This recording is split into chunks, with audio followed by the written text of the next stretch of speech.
والله markaan arkay wiilkayga faraxsan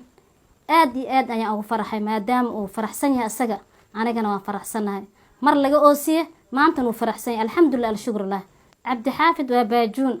wuxuuna ku dhashtay magaalada Kismaayo uu soo barbaaray waxbarashadiisa dhan inta ku dhameystay bismillaahir rahmaanir rahiim magacayga waxa la farxay banaadi baana waxaana maanta aad aan ugu faraxsanahay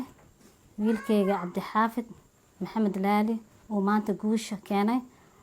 ona keenay Soomaali weyn meel kasta ay wada joogaan guushaas wiilkayga aad baan ugu faraxsanahay maadaama in hore la xumeey wiilkayga asoo oona garoonka soo degay oo maanta hadda faraxsan yahay alxamdulillah alshukrillah ilaahay waxaasna waxa mahad iska leh qoladan Elman ayaa wiilkayga heerkan gaarsiiyeen wallahi markaan arkay wiilkayga faraxsan aad iyo aad ayaan ugu faraxay maadaama uu faraxsan yahay asaga anigana waan faraxsanahay mar laga oosiye maanta uu faraxsan yahay alxamdulillah alshukrillah mar waxa jir oo koonfur galbeed oo maamul goboleedka Jubbaland intii oo loo xulay waxa la dhahay bis waa buuxsamay ka baxa boorsadaada qaado koonfur galbeed dalbadeen koonfur galbeed markii dalbadeen loo daba tagay waxa la dhahay ma dheeli karo ninkan saas daraadeed ayuu ooyay familkiisa dhan ka oosiyay ana hooyadiisna iga oosiyay laakiin marka dambe Elman ayaa qaranka ku dareen oo maantana heerkan taagan yahay ilaahay ku soko Elman waa hadana anigana maantana aad iyo aad aan u faraxsanahay ana hooyadiisa ah ayaydiisa ad family dhan meel kasta ay wada joogaan familka dhan way u soo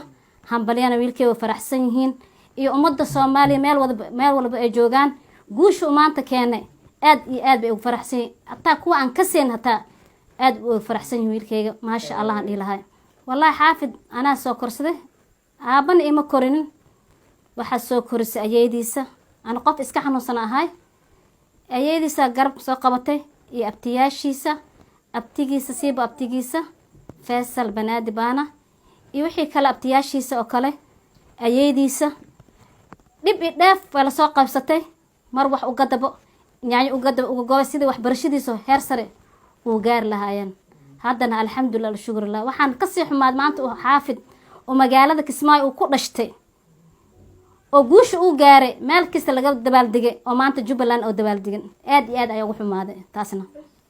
waxaan ugu baaqayaa inuu hore u sii socdo aan gadaalna soo fiirin insha Allah